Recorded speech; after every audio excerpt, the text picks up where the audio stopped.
Naptown Tuner here. What I have is a catalytic converter. A lot of times you'll get a catalyst efficiency below threshold code. On 4 cylinders, a lot of times it's a po420, po420. A lot of people like that number. I don't know why. But the thing is, it's basically not efficient anymore according to the computer, according to whatever emission standards are built into that computer. This thing, it doesn't cause or serve any purpose for the engine other than emissions. It's supposed to heat up the exhaust so that it transforms the fumes coming out of the engine into something a little bit more friendly for the environment. But what can happen over time is the honeycombs inside can break apart. They can, you see, it's supposed to go through one way. If they break apart, then they can get lodged sideways, and that will cause a restriction. Something like this can happen, where you'll get this calcification type junk built up on the inside, and that will cause a flow restriction. You will lack performance. Sometimes it can get so bad that the car will not even start.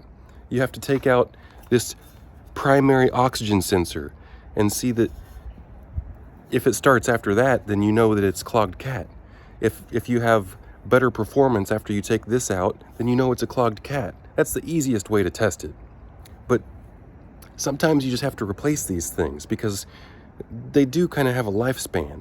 There's some chemicals that you can put in the engine, but by the time it goes all the way through, some people say that they have success with these chemicals.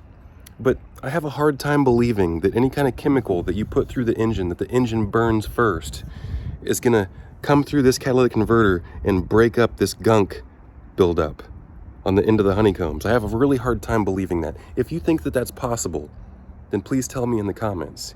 And I have tried to clean these things before. I'll put some cleaning information at the end of this video, here shortly. I might try to scrape some of this crud off, but honestly, it's not worth my time. If I saw something like this, I would not try to salvage this. I would just buy an aftermarket converter. The aftermarket converters do not last as long. If you had to buy one of these new, it's probably going to cost $1,000 or so. These things are very expensive, but the aftermarket converters will probably carry your vehicle on to the end of its life.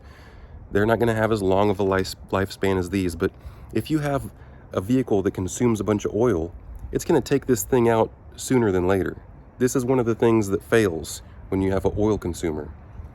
There's a few other issues, like for instance, if you're consuming a lot of oil, then maybe you're not keeping up with it. Maybe you're not topping it up soon enough. And then at some point, you can starve the engine for oil. And also, I've seen to where you can get excessive buildup on the valves. And also, I don't know if there's a correlation, but I see like spark plugs coming apart, like the porcelain coming apart. Just extra buildup in the engine in general. And I've also seen to where it can cause scoring in the cylinder walls.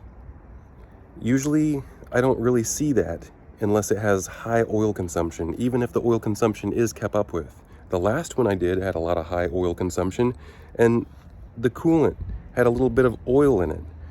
I haven't torn that engine down yet, but I'm going to start doing more of these videos. I'm going to start putting out more content, so help me out with a like and subscribe. Support the channel that way. Naptown Tuner. Naptown Tuner here, like and subscribe. I should have recorded this as I was doing it, but I didn't. I got the aftermath. This right here is a catalytic converter. It's the thing that gets really hot in your exhaust. It tries to burn out the impurities. Can it get clogged up? Can it reduce horsepower? Can it cause problems? Well, it can cause this engine code. It's a P0420 catalyst efficiency below threshold. I did a quick video because this guy, Scotty Kilmer, says that you can clean it out by putting lacquer thinner in your gas tank. Well, that didn't work. I've got this car. I'm getting ready to take the catalytic converter off.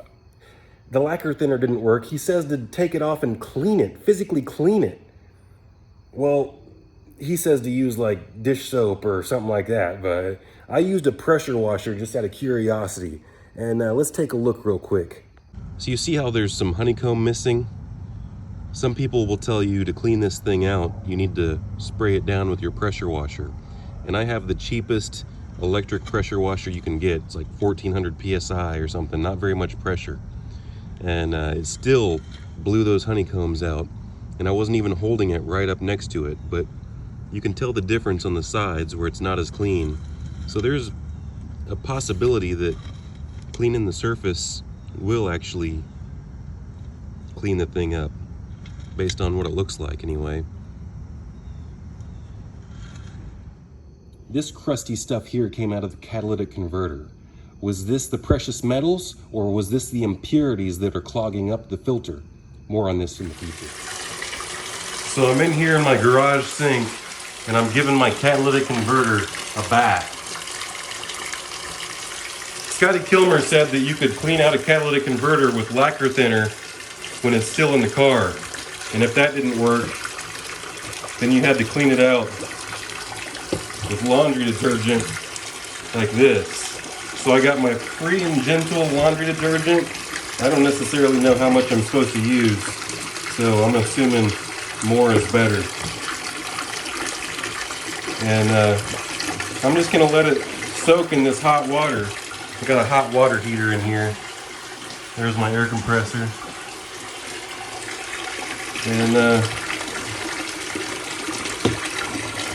we're gonna see if this cleans up the catalytic converter to get rid of that po420 code, that dreaded catalyst efficiency below threshold. I have no idea, but whatever. We'll give it a try. I think it's all the way submerged at this point. Let's just go ahead and show you what we got going on here. Let's see if we can fill it up.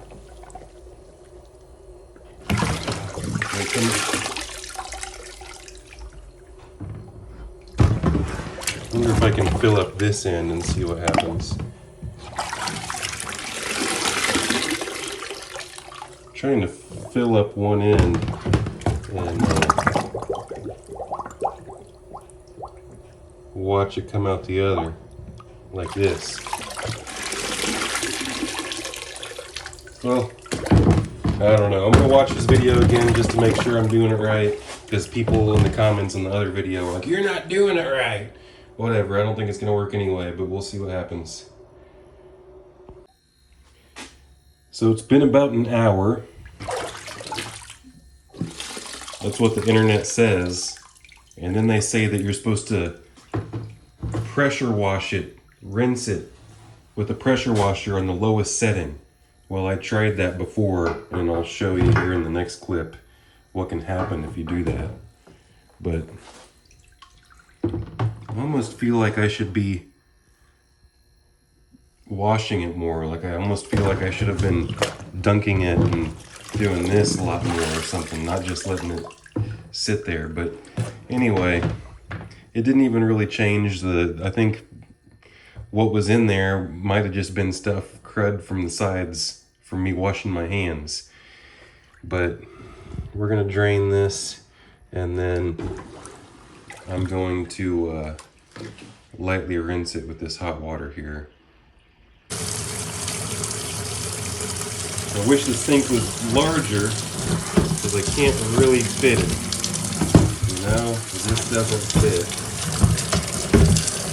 What am I gonna do?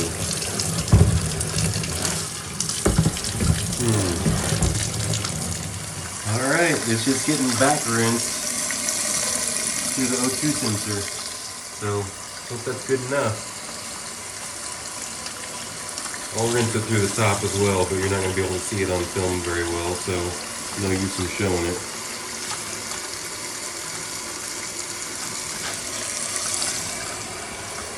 Oh look, it's coming out the front O2 sensor since I got it plugged off. Isn't that nifty? What if I lift it?